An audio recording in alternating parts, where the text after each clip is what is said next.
Good morning, CFC. Hope you're doing well. If I haven't met you, I'm Chad Turner, one of the assistant pastors here at CFC. And this week, we're walking into our second week of Advent. And this last week, John spoke about the need for Advent, the need for a Messiah. And this week, we're going to be looking at the promise of Advent, or the great promises of God for a Messiah to come. And, the whole season of Advent is one looking back at the promised Messiah that was to come, to be encouraged and be strengthened as we hope and wait for the promise of Jesus to come a second time. And this week we're going to be in Isaiah 9. And in preparation for this week, I want to read one portion, one verse to you to think about. And it comes from Isaiah chapter 9, verse 2. And it says this: "The people walking in darkness have seen a great light.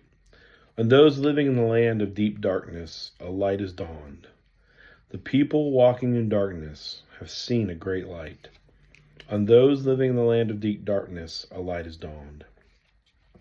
And the idea is this, okay? That the people of God were walking around in darkness, deep darkness. Darkness was everywhere, right? There's afflictions, there's problems, there's suffering, there's evil, there's pain. There's sin in us, there's sin around us.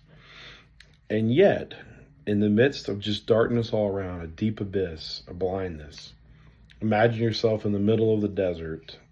It's not a full moon. There's no lights because we don't believe in light pollution, which is a good thing. And it's just dark. You can't really see where to go. Maybe a few steps. And then all of a sudden, this little light just appears, right? It's the promise of a light.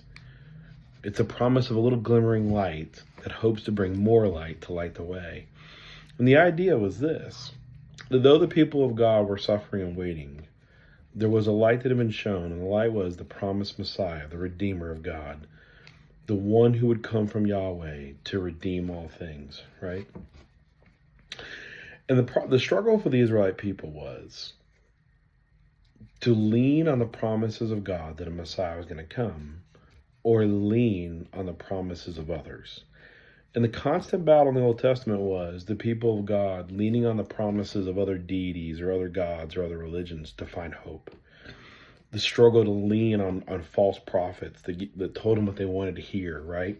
Leaning on people to give them hope. The struggle of them making promises to themselves to find hope.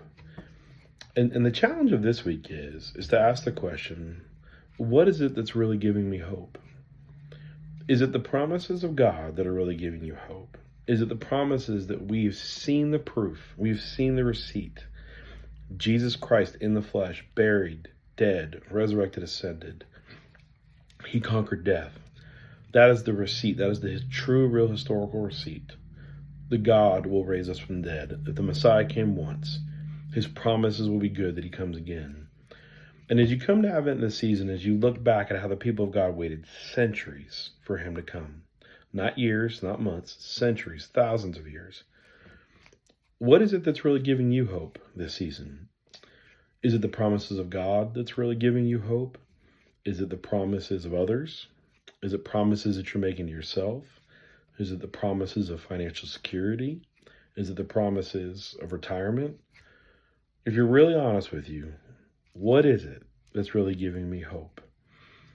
Yeah, that's what I want you to wrestle with as we get ready to talk about the promises of God this Sunday. Hope you have a great week. And as always, remember, the Lord loves you. And go love God and love your neighbor. See you Sunday.